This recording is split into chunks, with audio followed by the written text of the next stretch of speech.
Thanks, Jen. Perhaps the greatest ancient astronomers were the Mayans, who lived right here where I'm standing. The Mayans inhabited the Yucatan Peninsula in Mexico and Guatemala. These people made astronomical and seasonal observations which rivaled anything seen in Europe during the Roman Empire or the Dark Ages. These amazing people mapped the heavens, they evolved the only true writing system native to the Americas, and they were masters of mathematics.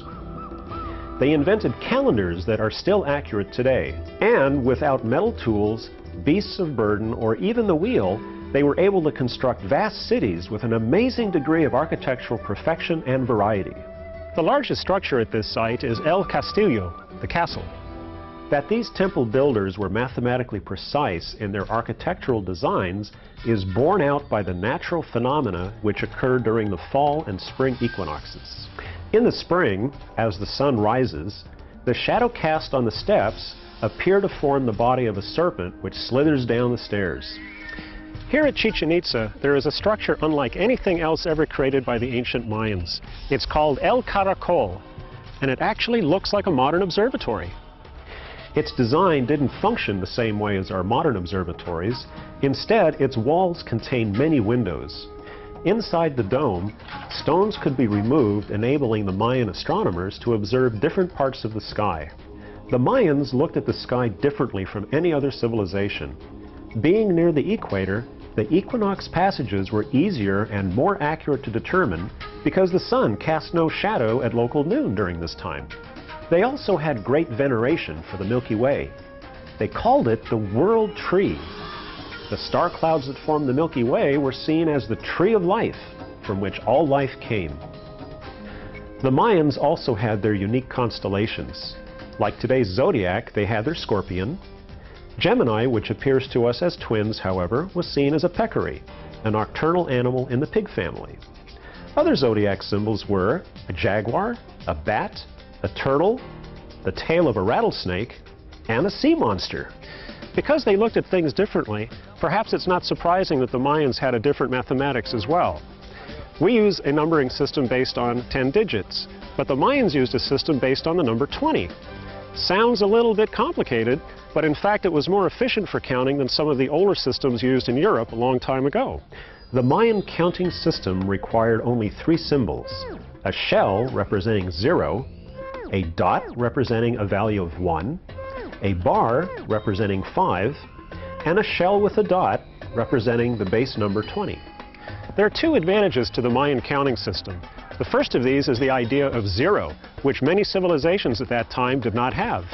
Second, they only used 3 symbols to represent lower and higher numbers.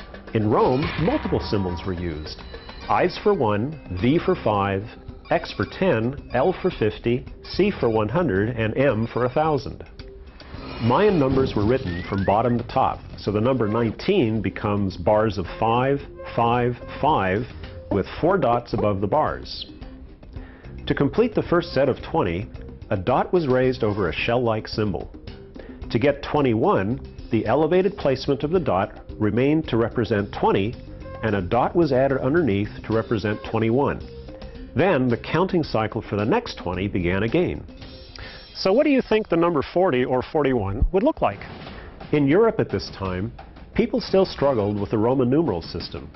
That system suffered from 2 serious defects. First, there was no 0. And second, Roman numbers were entirely symbolic, having no direct connection to the number of items represented. So, are you ready for a challenge? Okay. Working together, try adding 21 and 33 using the Mayan system. Then try adding 21 and 33 using Roman numerals. This is a good time to pause the program. So how did you do? Let's check your work. In Mayan, the number 21 is represented as dot, dot.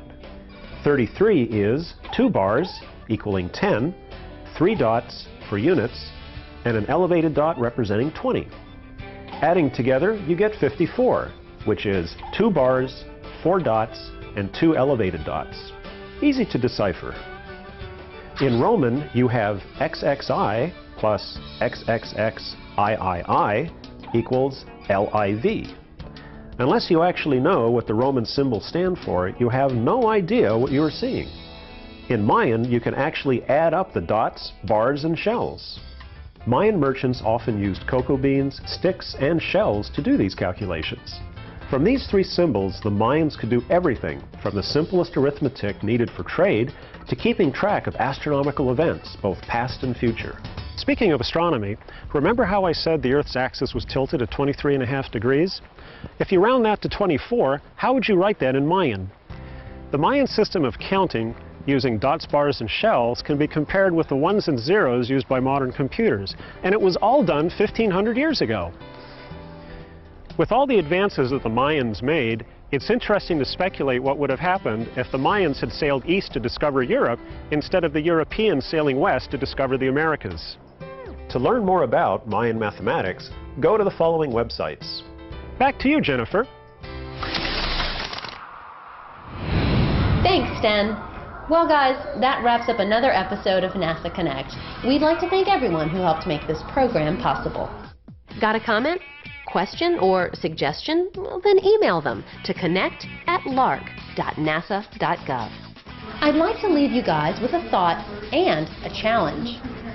What is impressive about these sites is the accuracy of their observations and the time and effort they put into building these observatories.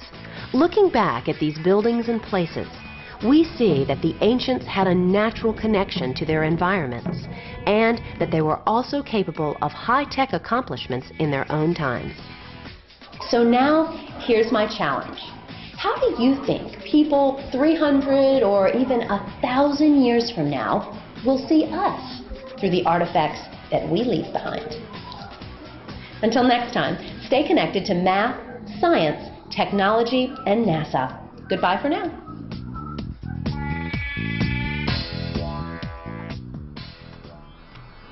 Finally, they pick one stars up and say, this will be the morning stars. It will give us direction that the daylight is coming. It will give us direction that it's in the east.